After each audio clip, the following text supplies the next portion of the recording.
Bienvenue sur le podcast Heroic People, je suis Marc Baillet. Dans chaque épisode, nous vous présentons une personne inspirante ou un message pour vous aider à découvrir les clés de la transformation, du développement du potentiel et de la force d'âme.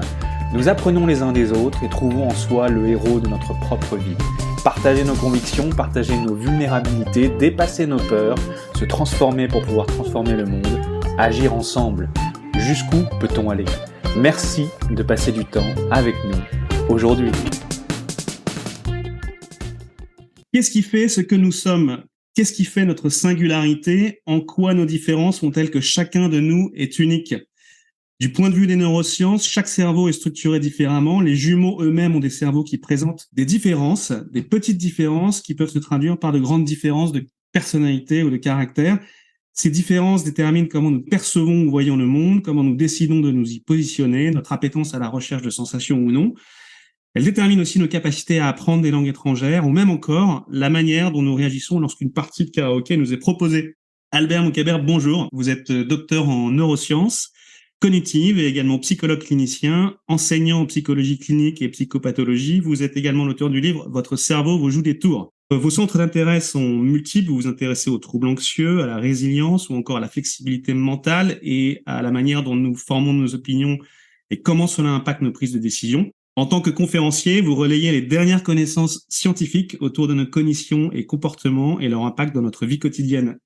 Albert, vous venez nous expliquer en quoi notre cerveau à chacun est câblé différemment et comment comprendre le sien et par conséquent, comment mieux comprendre les autres et leur comportement. Mais également de ce qui vous anime dans la vie et de ce que cela signifie pour vous qu'être le héros ou l'héroïne de sa propre vie.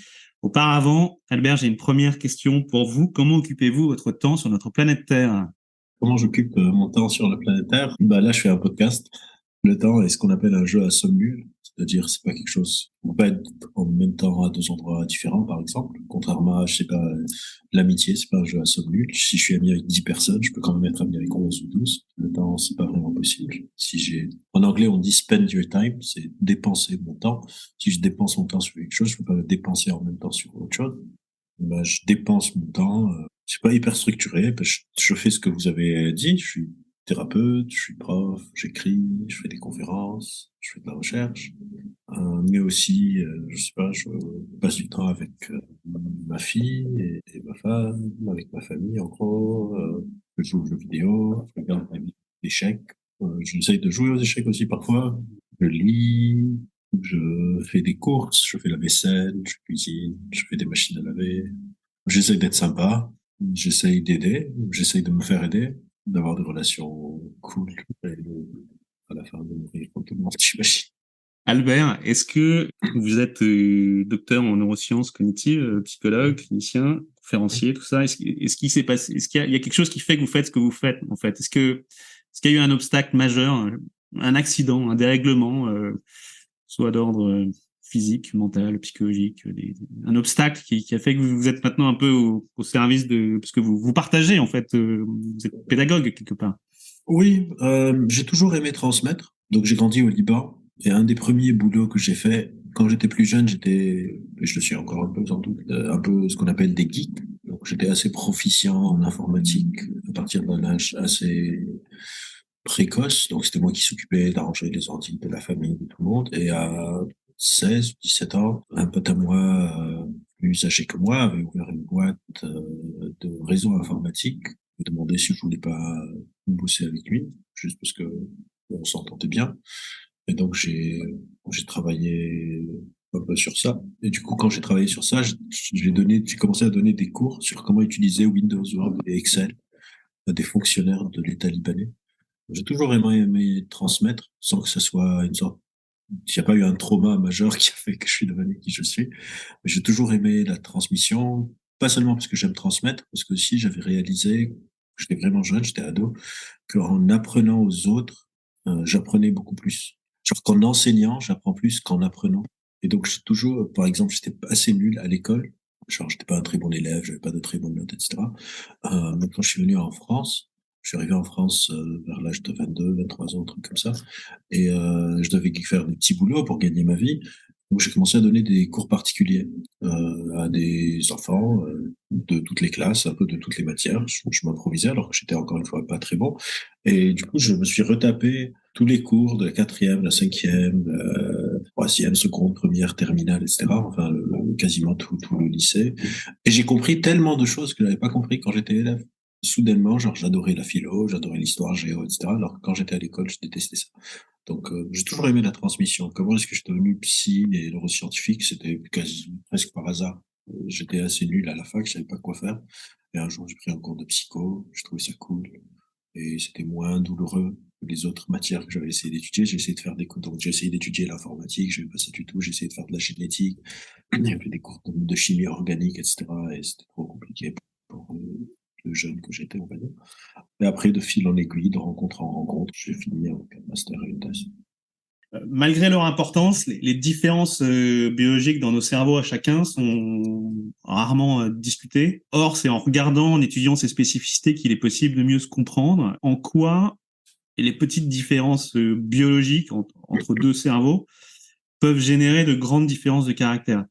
Et de quelle, quand on parle de différences biologiques, on parle de quoi? Enfin, au-delà, par exemple, de la symétrie cerveau gauche, cerveau droit, de quoi on parle et en quoi est-ce que elles permettent de mieux se comprendre, si on peut donner des exemples. Alors, il y a plusieurs choses. La première, c'est que nos cerveaux sont relativement similaires. Nos cerveaux ne sont pas si différents, non pas seulement nos cerveaux d'humains, mais même avec les autres animaux. C'est un peu comme ça qu'on a acquis une grande partie des connaissances sur le cerveau en faisant ce qu'on appelle de l'anatomie comparative. C'est-à-dire, on a pas... En fait, le cerveau a cette spécificité, c'est que quand vous faites une autopsie d'un cerveau, ça vous dit quasiment rien sur comment ça marche.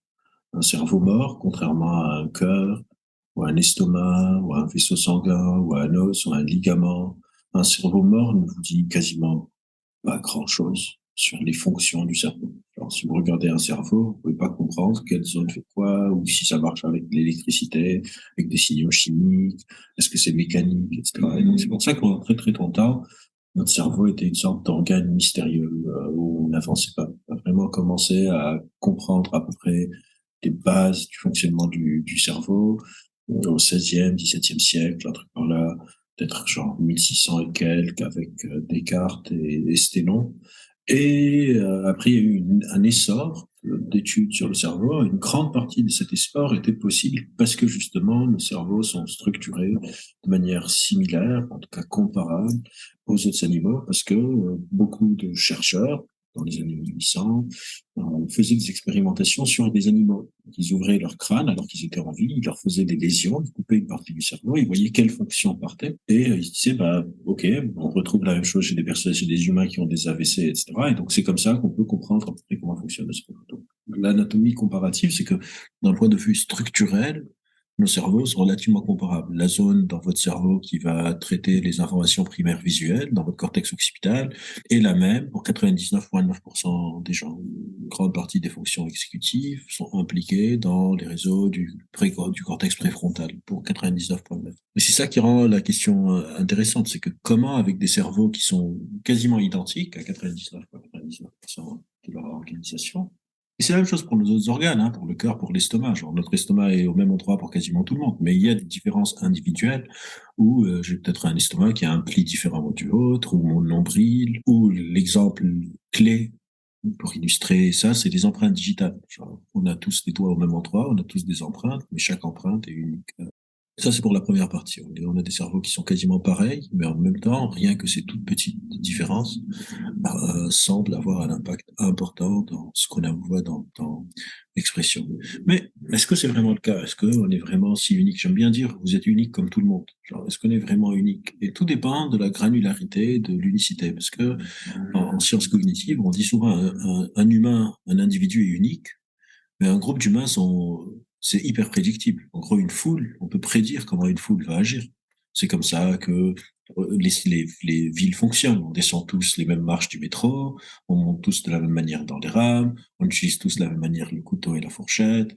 Donc, un groupe d'humains, il n'y a rien qui fait qu'ils sont particulièrement spéciaux. C'est vraiment quand on s'intéresse à l'individu. Et au niveau de la compréhension de comment est-ce que des différences biologiques causent ces différences interindividuelles qui font que toute notre puissance prédictive d'un groupe d'humains quasiment s'effondre quand on passe à l'individu. On ne sait pas du tout comment prédire un choix individuel. Ben, on ne le sait pas vraiment. On ne sait pas vraiment si, par exemple, une asymétrie du cerveau de l'hémisphère gauche et de l'hémisphère droit a une conséquence très importante sur la personnalité. On n'en sait rien. Parce qu'on n'a pas encore beaucoup de modèles théoriques sur, par exemple, le self, qui je suis, mon identité. Je fais des conférences au cinéma MK2 à Paris une fois par mois. C'était sur la science peut-elle expliquer la conscience. Donc on a énormément parlé de le moi, comment est-ce que de la matière organique peut faire émerger cette subjectivité. Il faut savoir que la méthode scientifique est une méthode qui fonctionne sur l'objectivation, mais ces sujets dont on parle, il nous faut une science subjective. Et on n'a pas encore les outils, ou en tout cas, on n'a pas assez d'outils assez poussés. Par exemple, nos IRM, il faut être allongé dans une grosse machine qui fait énormément de bruit. Et donc, on n'a pas vraiment les corrélats neuronaux de ce qui se passe dans le cerveau de quelqu'un quand il part à un premier encart. On ne sait pas qu'est-ce qui se passe dans le cerveau quand vous mangez un plat de votre enfance que vous n'avez pas mangé depuis très très longtemps. Parce que c'est des expériences hyper subjectives. On appelle ça en neurosciences le problème difficile de la conscience. C'est qu'on a tous une part unique qu'on appelle des qualia, c'est de la phénoménologie, le fait de vivre sa vie, qui eux ne sont pas généralisables. Et on n'a pas d'outils de mesure de la subjectivité encore. Donc, ça va paraître un peu bizarre qu'un neuroscientifique dise ça, mais les neurosciences aujourd'hui n'ont pas grand-chose à dire encore sur la science de l'individu, la science subjective. C'est plutôt du côté de la psychologie sociale, ou même de la philosophie, qu'on peut trouver des pistes potentiellement plus fructueuses. Mais au niveau des neurosciences, des recherches avec un nombre de participants qui est 1, sont très très rares, sauf dans des cas très extrêmes, des lésions très particulières, des AVC très particuliers. Il y a des personnes, par exemple, qui naissent sans cervelet et qui ne le savent pas toute leur vie. Ils fonctionnent normalement et un jour, ils vont faire une IRM parce qu'ils ont eu un accident et on voit sur l'IRM qu'ils n'ont pas de cervelet. Mais comment est-ce qu'ils vivent sans cervelet? Et là, eux, on va faire ce qu'on appelle des études de cas. Ils vont devenir un sujet d'étude sur une étude où le nombre de participants est 1. Mais c'est parce qu'ils ont une très grande spécificité cérébrale. Mais si je dis, je vais faire une étude sur Marc, on n'a pas les outils pour mesurer, parce que nos IRM sont probabilistes et nos résultats d'IRM fonctionnent sur le nombre. Il me faut 15, 20, 30 participants pour avoir des activations IRM qui soient significatives. Il y a plusieurs chercheurs qui bossent sur la conscience, mais parmi les plus importants et plus influents, il y a un chercheur qui s'appelle Anil Seth et un autre chercheur qui s'appelle Hak-Wan Lo. Et Hak-Wan Lo, il a écrit ce livre. S'appelle In Consciousness We Trust. Et le sous-titre, c'est The Cognitive Neuroscience of Subjective Experience, de l'expérience subjective. Comment est-ce que tu peux faire des neurosciences, des corrélats neuronaux, de l'expérience subjective? Parce qu'au final, ce qui fait notre unicité, c'est l'expérience subjective de vie. La manière dont nous interprétons. La manière dont, oui, l'expérience phénoménologique. Quand on rentre à l'interprétation, on peut regrouper à nouveau les gens. L'expérience subjective, c'est vraiment genre revisiter mon village d'enfance. C'est une expérience hyper spécifique à moi, alors que je sais pas comment j'interprète les vaccins pour la Covid. Là, on a déjà des groupes sociaux. Je peux aller trouver les gens qui écrivent sur Facebook, qui mettent dans leur photo de profil, je me suis fait vacciner contre la Covid. Là, déjà, il y a un groupe qui se constitue. Je peux aller étudier le groupe. Mais quand on parle des qualia, ces expériences phénoménologiques de l'individu, on est vraiment en train de parler de choses qui ne sont pertinentes que pour moi et pour quasiment personne d'autre. Genre le narrateur de Proust, quand il mange la madeleine de sa grand-mère, si vous donnez cette madeleine à n'importe quel autre humain, il la mange, c'est une madeleine. Fini. Mais parce que c'est la madeleine de sa grand-mère à lui, il allait visiter lui, avec qui il a formé un lien cognitif, émotionnel, intuitif, lui, ça, on ne sait pas vraiment encore comment faire. Et il y a un grand mystère sur ce sujet. Et c'est important de parler de mystère quand on parle de science. Parce qu'aujourd'hui, la science est souvent présentée comme ce truc dénué d'émotions, froid, calculateur, alors que la science, c'est souvent la fascination par le mystère du monde naturel. Effectivement, on interprète tous le monde d'une manière un petit peu différente, en tout cas qui nous est propre. Il y a un test en Angleterre, à Londres, qui est perçu comme le test de mémorisation le plus dur au monde, qui s'appelle The Knowledge. Et c'est le test que passent les taxi drivers pour devenir londoniens. Certains s'y préparent pendant des années. Il faut retenir en plus des noms des 20 000 rues, chacun des noms des commerces et tous les repères, en fait, tous les numéros. Donc, il y a une personne sur deux qui est recalée, y compris des personnes qui préparent le test depuis des années. C'est une tâche vraiment herculéenne de mémoriser toutes ces informations. Il y a eu une étude en 2000 qui a fait 2 constats. Le premier, c'est que les personnes qui ont réussi ce test ont une extrémité de l'hippocampe, donc une partie du système limbique, plus développée. L'hippocampe, si je me trompe pas, joue un rôle central dans la navigation spatiale. Et en d'autres termes, en exerçant son cerveau à mémoriser des informations nombreuses, sous un format de système complexe et organisé, le taxi driver change la biologie de son cerveau. Le deuxième constat, c'est que la partie la plus élevée de l'hippocampe était plus petite que la moyenne. Et en comparant avec celle de bus driver, de personnes qui travaillent dans le même type d'univers, donc des chauffeurs de bus, on a observé que si les taxi drivers d'un côté avaient une meilleure mémoire spatiale, grâce à l'exercice qu'ils ont fourni pour passer ce test, ils avaient en revanche une mémoire visuelle moins bonne et une mémoire de court terme moins bonne que les bus drivers. Donc c'est une étude que je trouvais intéressante. Il me semble qu'elle dit qu'il y a quand même un coût à la spécialisation. C'est-à-dire si je fais travailler certaines fonctions du cerveau de manière plus focus, on va dire, ça se fait au détriment d'autres parties ou fonctions du cerveau. Qu'est-ce que ça vous inspire? Vous êtes plutôt d'accord avec ça? Qu'est-ce qu'on peut dire de ça? On peut dire plusieurs choses. La première, je suis pas sûr que ça c'est au détriment. C'est comme si je vous dis, moi, je suis footballeur, je travaille mes pieds plus souvent et vous comparez ma dextérité de main à un pianiste. Est-ce que c'est au détriment ou parce que le temps, comme on a commencé le podcast, le temps est un jeu à somme nulle. Si je suis en train d'entraîner mes pieds, c'est juste que j'ai pas le temps d'entraîner mes mains. Et du coup, si j'étais footballeur et en même temps, en jouant au foot, je peux jouer au piano, peut-être pas. Et du coup, si les taxi drivers, en même temps qu'ils étaient en train de naviguer une ville, effectivement, dans l'hippocampe, il y a ce qu'on appelle des cellules de lieu, semblent cartographier le monde comme une carte. Et du coup, c'est pas vraiment surprenant qu'ils aient des play cells qui soient plus fournis, s'ils doivent cartographier un espace beaucoup plus grand. Peut-être qu'ils ont tout simplement pas le temps de s'entraîner à une mémoire visuelle. Mais si on va aller chercher des taxi drivers qui en même temps sont de gros joueurs de jeux vidéo, peut-être que leur aire visuelle et leur aire de lieu serait supérieure, mais peut-être qu'ils vont perdre sur autre chose. Mais c'est pas que c'est en train de désavantager l'autre, c'est juste qu'on n'a pas le temps de tout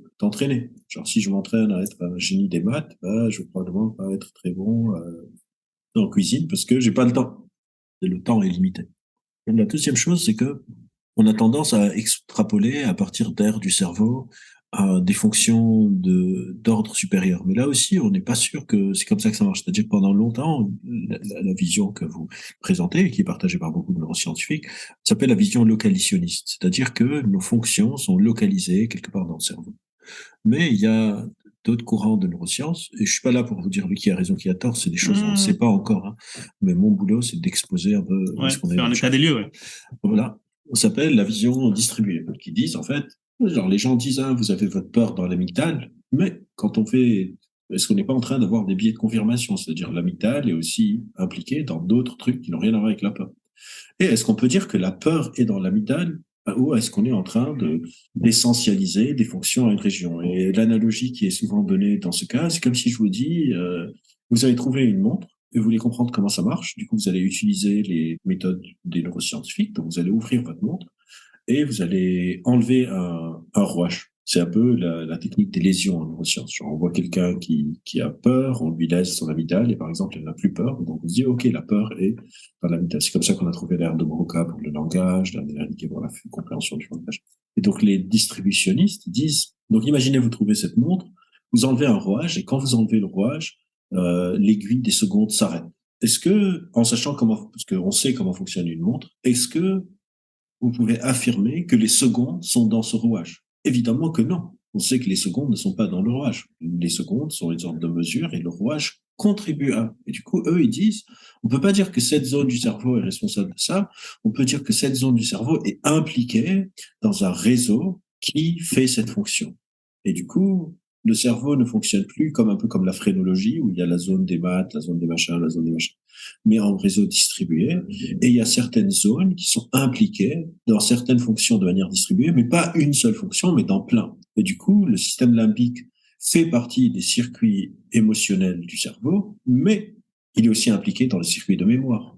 Mais il est aussi impliqué dans les circuits motivationnels. Et du coup, quand on va dire, parce que leur hippocampe, les plus grands, on sait qu'ils ont une meilleure mémoire spatiale, on n'en sait rien. On sait qu'ils ont un rouage qui est plus développé. Après, l'exemple des taxi drivers est très particulier parce que c'est une sorte d'exception à la règle, c'est qu'on a trouvé dans l'hippocampe ce qu'on appelle des place sense, qu'on sait mesurer et on sait vraiment qu'elles sont hypersensibles au déplacement dans l'espace. En gros, ça crée une sorte de carte de température. Genre, on appelle ça heatmap. Quand vous allez marcher quelques mètres en vertical, des neurones qui sont vraiment organisés comme une carte vont s'activer et vous allez avoir comme une sorte de tracé dans votre cerveau. Mais c'est très rare les zones qui sont tellement spécialisées.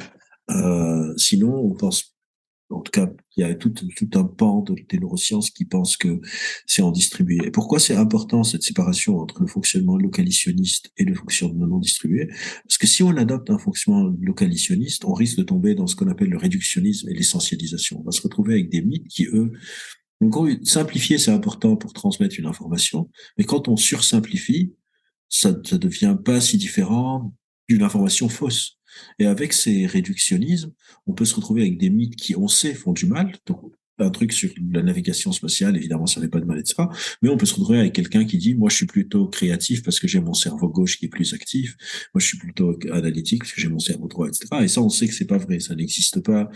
L'hyperspécialisation cérébrale, il n'y a pas un cerveau gauche qui fait ci, un cerveau droit qui fait ça. Toutes ces divisions, on appelle ça les systèmes binaires de pensée. On sait que eux, par exemple, sont complètement fausses.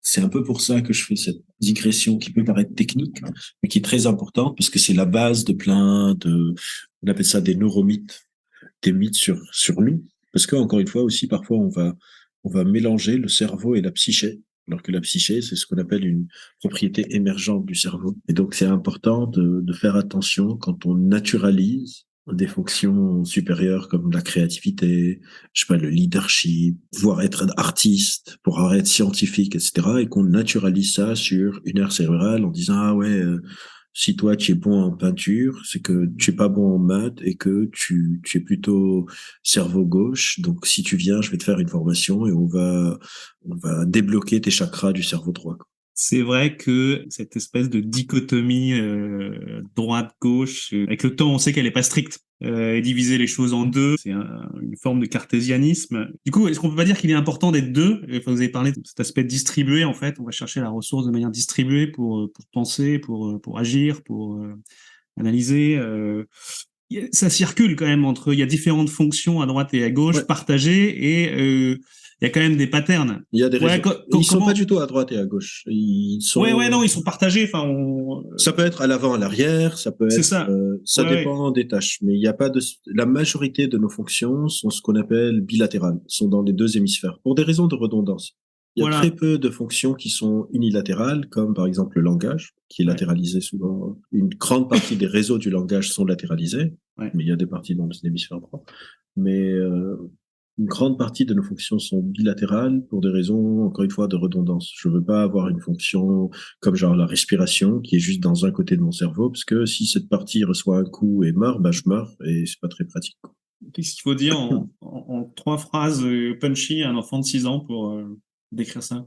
Pour décrire le fonctionnement du cerveau. Ouais, pour lui dire il y a 2 hémisphères, mais c'est pas, mais on peut pas parler de dualité. C'est plus complexe que ça, par exemple, ça, Ouais. ça. Bah, en fait, je vais lui dire que ton cerveau fonctionne ensemble. Il y a des parties et on utilise ces parties principalement pour qu'on puisse décrire les choses. De la même manière que tu dis, genre, la salle de bain et la cuisine, ou l'assiette et la fourchette, ou la fourchette et le couteau, etc. On a besoin de décrire les choses.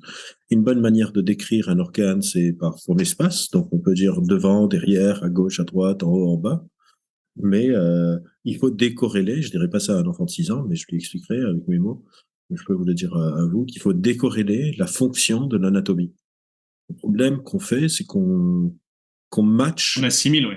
on assimile la fonction et l'anatomie ensemble. Alors Ouais. que il faudrait plutôt décorréler. Le cerveau ne fonctionne pas du tout comme un ordinateur où j'ai la carte mère, et j'ai le disque dur et j'ai la carte graphique, etc. C'est très différent. Et du coup, il faut séparer la fonction de l'anatomie. Parce que comme je vous disais, par exemple, il y a des personnes qui naissent sans leur cervelet et qui l'ignorent. Une autre zone du cerveau prend le relais. Alors que si je nais sans mon bras, bah, mon estomac peut pas prendre la fonction. Je peux pas commencer à tenir mon verre de thé avec mon estomac. Pour le cerveau, c'est possible grâce à la plasticité cérébrale. Il y a eu aussi un phénomène viral sur Internet en 2015 qui s'appelait, que vous devez connaître, qui s'appelle The Dress, Oui, bien sûr. la J'ai robe. écrit dessus. C'est une robe qui a deux couleurs principales. Certaines personnes la voyaient en gold and white, doré et blanc, Blanche et d'autres personnes, voilà, et d'autres personnes en bleu et noire. et noir. Qu'est-ce qui se passe ici? On a tendance à privilégier les explications qui viennent de nous. Donc de dire en fait comment tu vois dépend de toi. Il y a un article de recherche qui est sorti, c'est de l'université de Liverpool, qui a montré que par exemple un des facteurs qui change comment on voit le dress dépend de l'écran sur lequel vous le voyez. Par exemple, si vous le voyez sur un téléphone ou sur un ordi. Si vous le voyez sur un téléphone au soleil ou sur un téléphone à l'intérieur. Il faut se rappeler que je ne suis pas mon cerveau. Mon cerveau est un organe d'interrelation qui est tout le temps en train de dépendre aussi de mon contexte.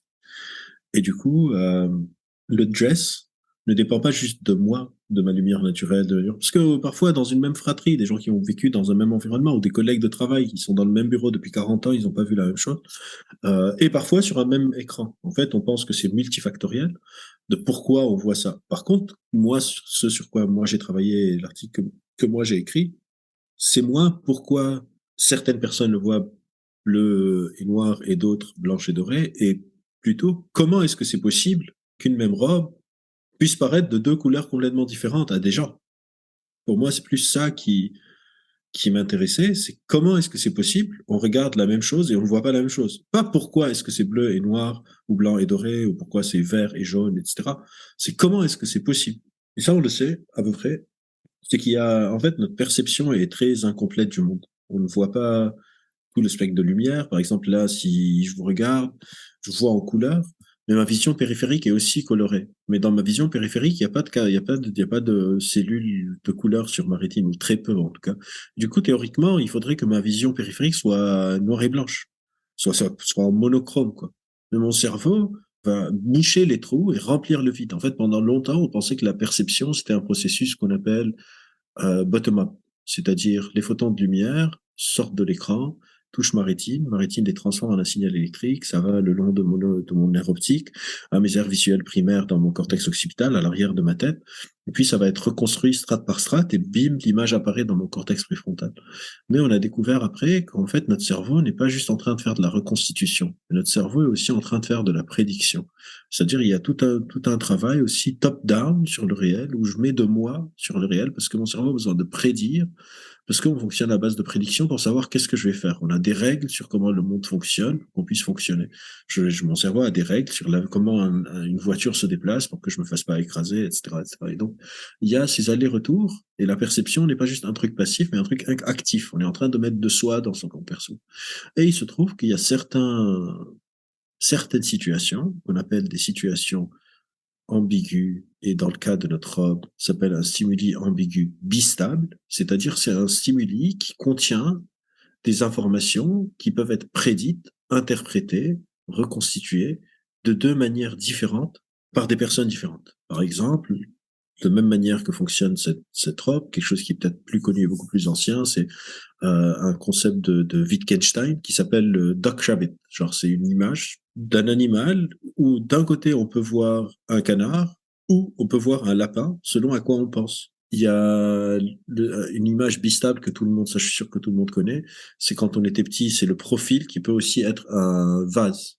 Deux personnes qui se regardent et il y a le profil des deux personnes, mais dans l'espace négatif entre eux, on peut avoir un vase. Et donc, dans ces images bistables, comme le canard et le lapin, ou le vase et les visages, on peut switcher. Je peux me dire vase, et je vois le vase, et je peux me dire visage, et je vois les visages. Je peux me dire canard, je vois le canard, je peux me dire lapin, je vois le lapin. Et ce qu'on pense qui se passe avec la robe, c'est que la robe est probablement aussi un stimuli ambigu. C'est pas probablement, on sait que c'est un stimuli ambigu par définition, mais les gens n'arrivent pas à switcher.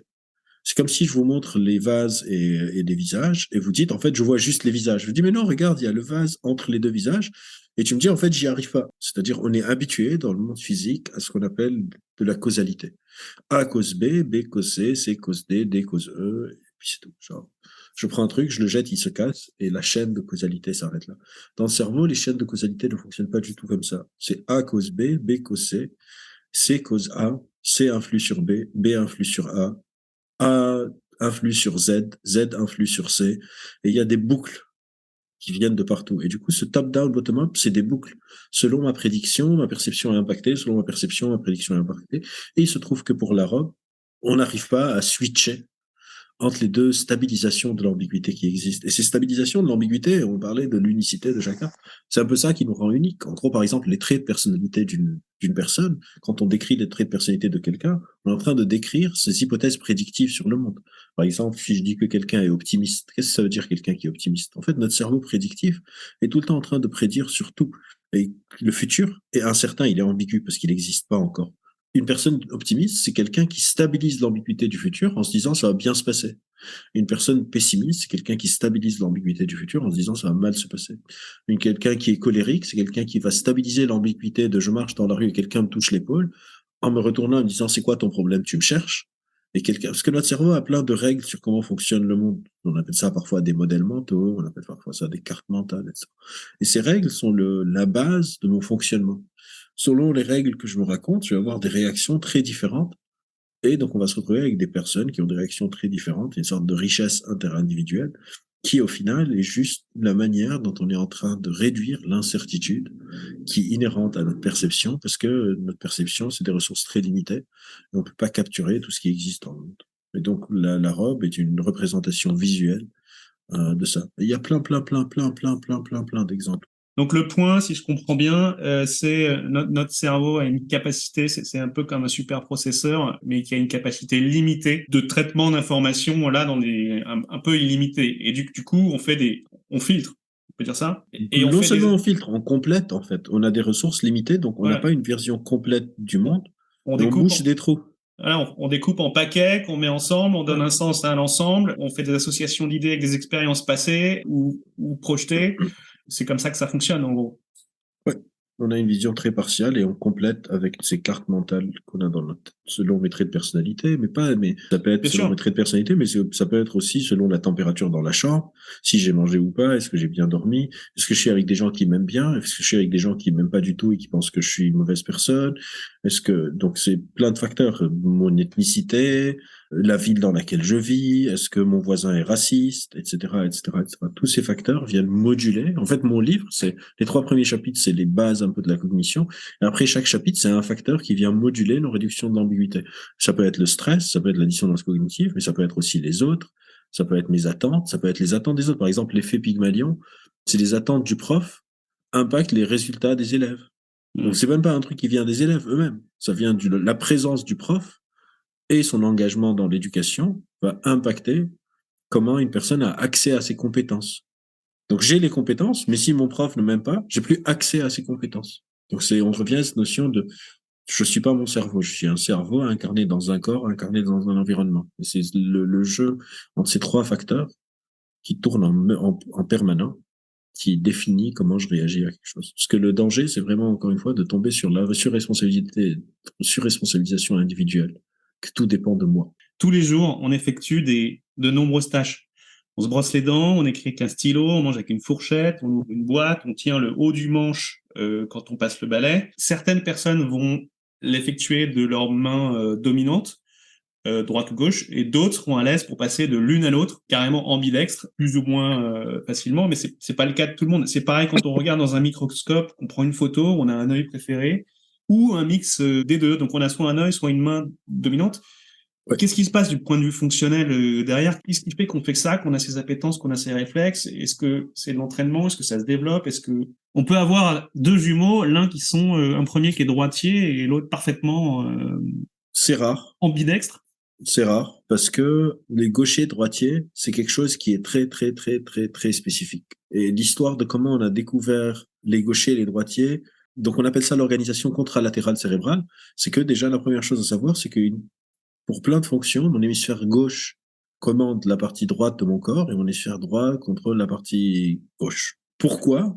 On a plusieurs hypothèses, mais l'hypothèse la plus consensuelle en ce moment, j'aurais jamais imaginé que vous allez me poser une question sur ça, mais ça me fait plaisir de parler de ça, ça fait longtemps que j'y ai pas pensé. J'ai écrit un livre pour les enfants qui va sortir là dans quelques mois, ça s'appelle l'hypothèse de la torsion axiale.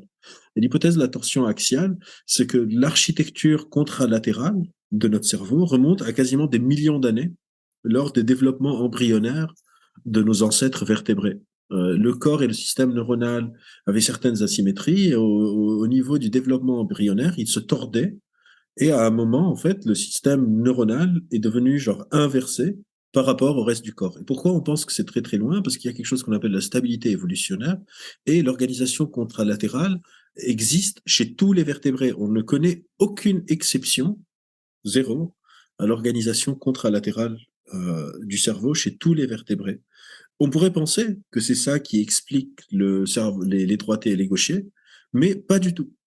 Pas du tout, pas du tout, pas du tout. Et c'est pour ça que je vous ai dit, c'est vraiment une histoire fascinante, parce que pendant longtemps, on se disait, c'est sûrement que les gauchers droitiers, c'est dû aux organisations ipsilatérales et contralatérales. Pas du tout. Par exemple, je vous ai dit tout à l'heure que la majorité des fonctions sont bilatérales, mais la fonction du langage, pour la majorité des gens, est latéralisée à gauche.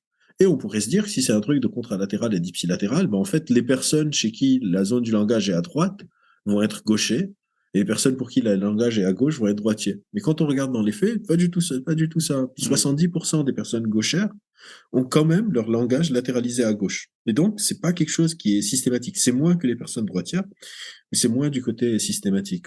L'explication de droitier gauchier est plus difficile à comprendre, mais on pense que c'est plutôt un truc génétique plutôt qu'avec le lien avec la contralatéralité cérébrale et tout ça. Et on pense qu'il y a quelques allèles qui font que on peut être plutôt droitier ou plutôt gaucher et avoir ses préférences. Après, le problème, c'est que il y a plein de facteurs confondants. C'est que pendant très longtemps, jusqu'à très très récemment, si vous étiez gaucher, c'était hyper mal vu. Et il y avait une sorte de pression de la part des parents à pousser leur enfant à utiliser la main droite. Moi, je me souviens quand j'étais un enfant, on avait notre voisin qui utilisait sa main gauche pour la fourchette pour dessiner, et ses parents, à chaque fois qu'il tenait la fourchette avec sa main gauche, on lui donnait la main droite. Et vu que c'est des préférences qui sont quasiment biologiques, on pense qu'une grande partie des personnes ambidextres, en fait, c'est des personnes qu'on a entraînées depuis qu'ils sont petits à utiliser la main qui n'est pas la main dominante. La main dominante est encore facile, mais ils sont entraînés avec l'autre main, un peu comme si je suis droitier et je suis amputé de ma main droite, mais au bout d'un moment, avec assez d'entraînement, je vais être obligé d'utiliser ma main gauche, je vais devenir confortable, et du coup, ils switchent sur les deux. Oui, Ouais. ça se développe, mais vous allez quand même avoir une sorte de préférence qui Oui, est oui, oui, quasi oui. biologique. Ça peut créer des faux droitiers, des faux gauchers, etc., avec des préférences naturelles. Encore une fois, on a pensé pendant longtemps que ça allait avoir avec l'organisation plus générale de la contralatéralité cérébrale et aujourd'hui on pense que c'est pas du tout le cas, c'est un truc beaucoup plus local et beaucoup plus proche dans le temps évolutionnaire, la gauche et la droite. Après, nos sociétés sont des sociétés de droitiers et Mm. du coup quand on est gaucher, ça peut être un peu chiant pour genre la souris, pour les guitares, pour certaines Mm. cartes de jeu, etc. où c'est Ouais. vraiment construit pour les droitiers. Mais ce qu'on peut dire, et vous avez entièrement raison, c'est que évidemment que ça se travaille, parce que le principe même du cerveau, c'est sa flexibilité. Et encore une fois, imaginez, je suis droitier, je suis amputé de ma main droite dans un accident, qu'est-ce que je fais? Genre, j'arrête ma vie. Mm. Mm. Le Mm. cerveau est hyper malléable et hyper adaptable. On parle de plasticité du cerveau dans ces cas-là, Exactement. fameuse plasticité. La caféine, Mm, drogue la plus mm, populaire du mm. monde. Est-ce qu'on peut dire qu'une vie sans café serait une vie avec un peu moins de plaisir? Qui dit caféine dit dopamine. C'est un peu la source, le fuel de la motivation. Est-ce que vous pouvez nous en dire un peu plus sur les neurotransmetteurs en général, les neurotransmetteurs pour les nuls, avec un focus sur Ouais, la je dopamine? peux absolument, surtout que je suis en train d'écrire mon deuxième livre sur ce sujet, sur ce qu'on appelle bah, justement le neuroréductionnisme. Parce que par exemple, souvent on va pointer du doigt, genre, je suis déprimé parce que je manque de sérotonine, je suis démotivé parce que je manque de dopamine, mais par exemple, la dopamine est aussi appliquée dans la régulation du sentiment de satiété, avec d'autres, plein de drives. Là aussi, on tombe dans ce qu'on appelle l'erreur de la cause unique, c'est d'attribuer à un comportement complexe à une cause unique. La dopamine, par exemple, on ne sait pas comment mesurer les niveaux de dopamine dans le cerveau. On ne sait pas, la seule manière de mesurer la dopamine, c'est dans la salive, et on ne sait pas si les taux dans la salive correspondent aux taux dans le cerveau. Mais on n'a pas de test, genre je peux pas aller voir si je manque de dopamine dans mon cerveau, ou de sérotonine, ou d'acétylcholine, etc. Les neurotransmetteurs, c'est juste que mon cerveau fonctionne sur deux principes de communication, une communication électrique, genre le potentiel d'action, et une communication chimique. Les neurotransmetteurs. Certains neurotransmetteurs sont excitants, donc ils vont pousser le neurone d'après la synapse à s'exciter plus vite, et d'autres sont inhibiteurs. Et Parfois même, ça dépend des synapses. Dans certaines synapses, un même neurotransmetteur peut être excitateur ou inhibiteur, selon où est-ce qu'il agit. Et enfin, on n'a pas énormément de neurotransmetteurs. On a, je pense, un peu plus d'une dizaine ou une vingtaine. Et ils gèrent tout. Du coup, ce serait hyper réducteur, j'ai envie de dire, d'attribuer à un neurotransmetteur, par exemple, un truc aussi complexe que la motivation. Dans les circuits motivationnels, oui, on a la dopamine, on a aussi la sérotonine, on a le GABA, on a l'acétylcholine, on a l'adrénaline. Toutes ces choses vont venir aider tous ces fonctionnements. Donc, je ferai attention, on appelle ça l'inférence inversée. C'est pas parce que la dopamine est présente que si la dopamine est présente, donc je suis motivé. On peut avoir des activités qui sont dopaminergiques, mais qui ne me motivent pas, et des activités qui ne causent pas de dopamine. On a des personnes qui ont des troubles à, par exemple, créer de la dopamine, des choses comme ça, et qui sont des personnes motivées, qui ne sont pas démotivées. Pour revenir au café, parce que j'aime bien donner des conseils de lecture quand je fais des podcasts, des choses comme ça. Si vous êtes intéressé par le café, il y a un super livre d'un monsieur qui s'appelle Michael Pollan, qui s'appelle This is Your Mind on Plants. Et son livre, c'est en fait 3 chapitres sur 3 substances psychoactives, l'opium, la mescaline et la caféine. Et donc le chapitre 2, la partie 2 du livre, c'est tout ce que vous aurez pu jamais voulu savoir sur ce que la caféine fait au cerveau, parce qu'effectivement, c'est la drogue la plus utilisée et de loin au monde. Et donc, les pages 91 à la page 159, vous avez toute la partie sur la caféine. Et si vous êtes intéressé, la partie d'avant, c'est sur l'opium, et la partie d'après, c'est sur la mescaline. Quelqu'un qui se sent un peu déprimé, par exemple, c'est pas en prenant 5, 6, 7 tasses de café il va qu'il va aller mieux. Il sentira toujours un fog autour de lui, une espèce, un état brumeux. Ouais. Et l'explication pourrait être notamment du fait d'un courant électrique, la synaptique, qui fonctionne pas bien. Ou bien parce que... ou d'autres paramètres. Voilà. Oui, ou genre sa copine l'a trompé. Et du coup, ça le déprime. Et c'est une réaction adaptée.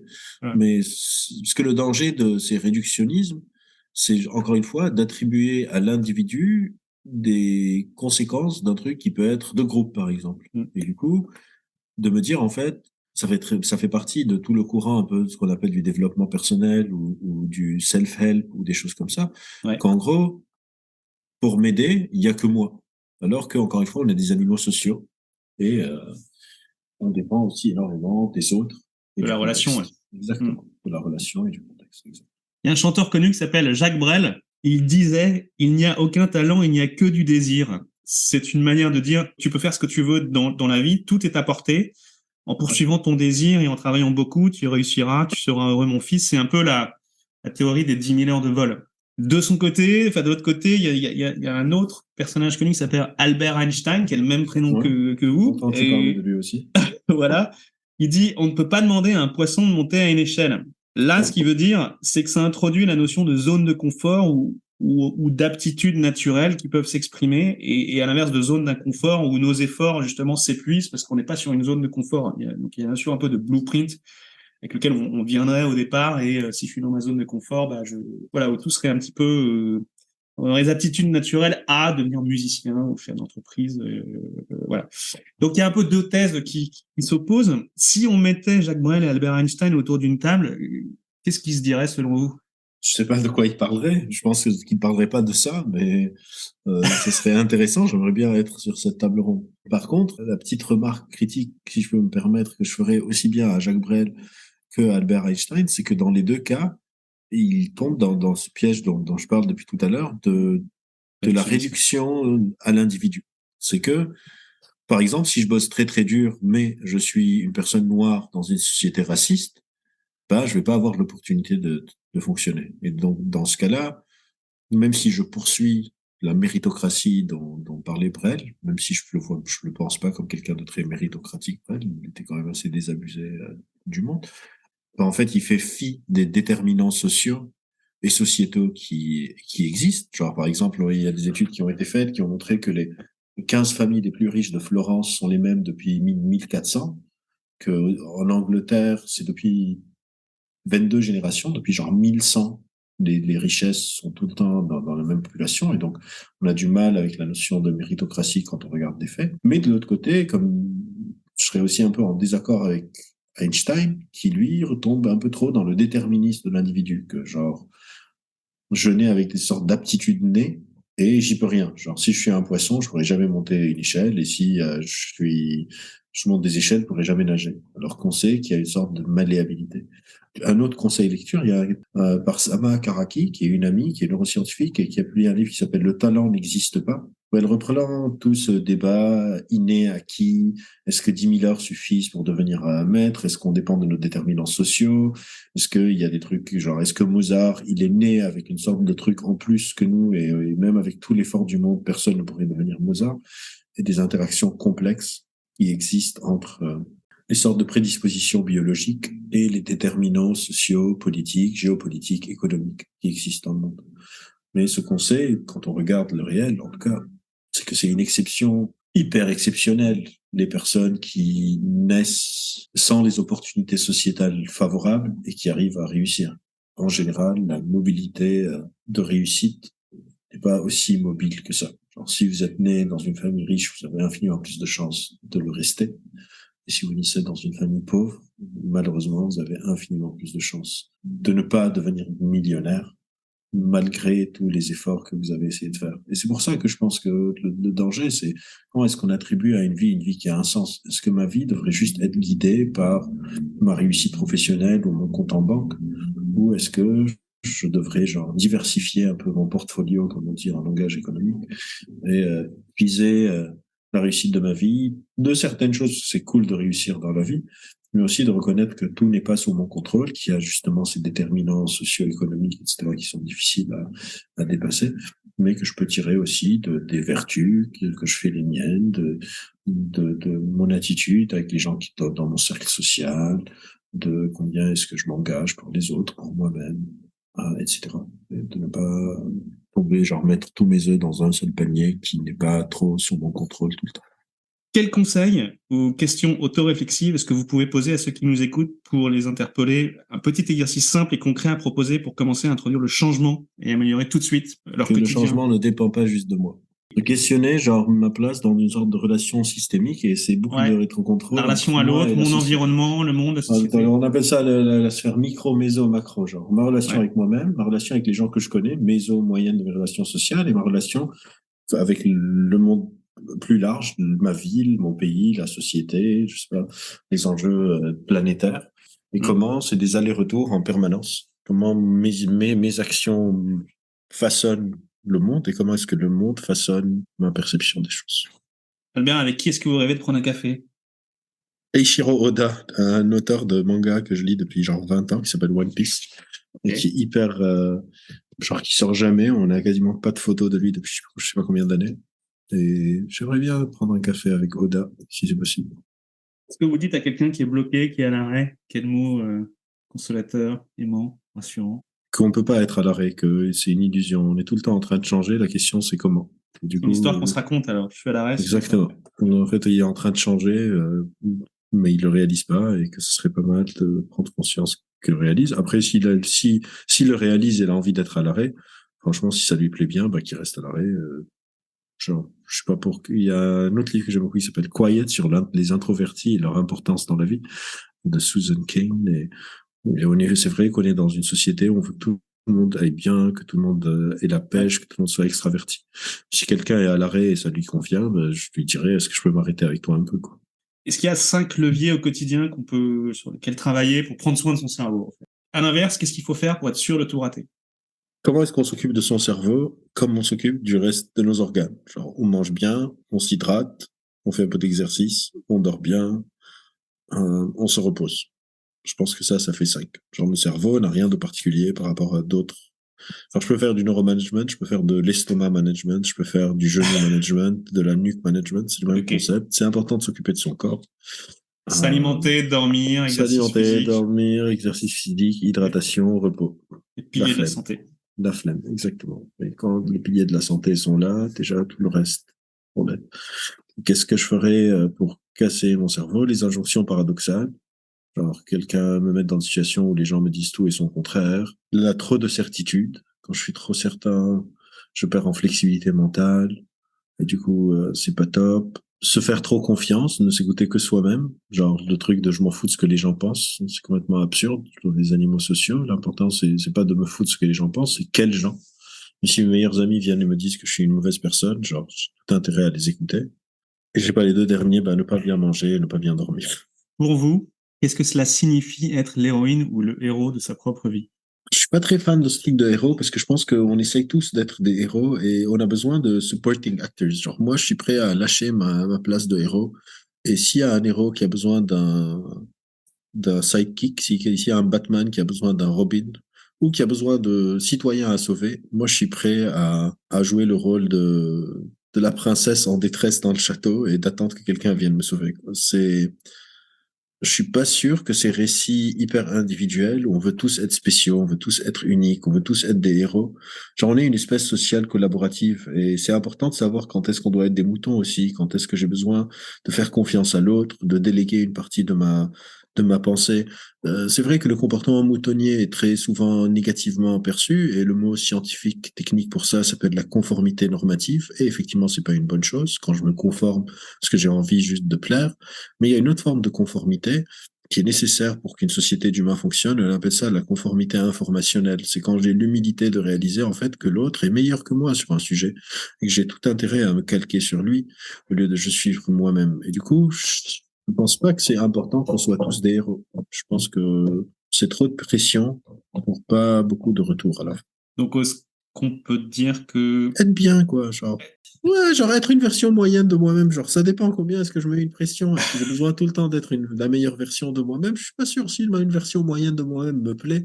Pourquoi est-ce que je vais, genre, me foutre encore plus de pression pour m'améliorer de 1%? Bertrand Russell, un philosophe que j'aime beaucoup, a écrit un livre qui s'appelle Éloge de l'oisiveté.